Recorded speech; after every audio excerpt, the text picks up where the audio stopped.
So my name's Lakisha Cronin and I'm doing the ITV Production Specialist Apprenticeship. Well, I'm from Cardiff and well, I've always had an interest in media. I did it for GCSE and then I went on to do it in A-level, and before I found out about the apprenticeship I was going to do it in university. So it's been a very common interest for the past 4 years. I was doing my A-levels.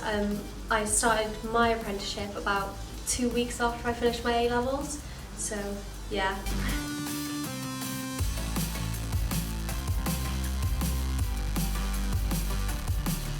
So obviously I've learned how to sort of compose myself in a way, because this is my first job within my placement. I've learned how to carry myself in the office and compose my feelings and thoughts, and to learn what's appropriate to say.